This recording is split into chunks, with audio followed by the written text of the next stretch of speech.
മുന്നണി ജയിച്ചാലും ഇല്ലെങ്കിലും പ്രചാരണത്തിൽ വാക്കിലും ലുക്കിലും തരംഗമായിരിക്കുകയാണ് രാഹുൽ ഗാന്ധി. കൈപ്പത്തി ചിഹ്നമുള്ള ടീഷർട്ടും ഉയർത്തിപ്പിടിച്ച ഭരണഘടനയും ഘട്ഘട പ്രയോഗവും ജനങ്ങൾക്ക് റൊമ്പ പിടിച്ചെന്നാണ് സാമൂഹ്യ മാധ്യമങ്ങൾ പറയുന്നത്. പ്രതിപക്ഷ റാലികളെല്ലാം ജനം ഘട്ഘട ആവശ്യപ്പെടുകയാണ്. വേഗത്തിൽ എന്നാണ് ഈ വാക്കിന്റെ അർത്ഥം. അതുകൊണ്ട് തന്നെ തരംഗമായി മാറുവാനും ഘട്ഘട്ടന് അതിവേഗം സാധിച്ചു. രാഹുൽ ഗാന്ധി ഘട്ഘട എന്ന് പറഞ്ഞപ്പോൾ അതേ വാക്ക് തന്റെ പ്രസംഗങ്ങളിൽ ഉൾപ്പെടുത്തിയ ആളാണ് മോദി. മോദി വിദ്വേഷ പ്രചാരണം തുടങ്ങിയപ്പോൾ രാഹുൽ ഭരണഘടന കയ്യിലെടുത്തു.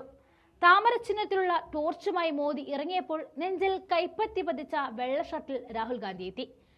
തരംഗം തീർത്തത് ഘട്ഘട പ്രയോഗവും.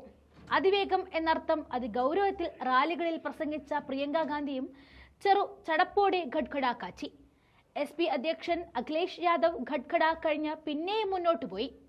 രാഹുലിന് സമാനമായി വെള്ള ഷർട്ടിൽ RJDയുടെ റാന്തൽ വിളക്ക് കത്തിച്ചു വെച്ചെത്തിയ തേജസ്വിയുടെ ഘട്ഘട് റാപ്പ് സോങ് പോലെ ജനക്കൂട്ടത്തെ ആവേശത്തിലാക്കി JM കൽപ്പന സോറനും ഘട്ഘട പ്രയോഗിച്ചു. ഘട്ഘട് കത്തിക്കയറിയപ്പോൾ ബൂമറാങ് ആകാൻ മോദിയുടെ ശ്രമം. അത് ഏൽക്കാത്തത് കൊണ്ടാകണം 3 റാലികൾ അങ്ങനെ മോദി കൈവിട്ടു. പ്രയോഗം പാളിയെങ്കിലും 3 റാലികൾ മോദി കൈവിട്ടു.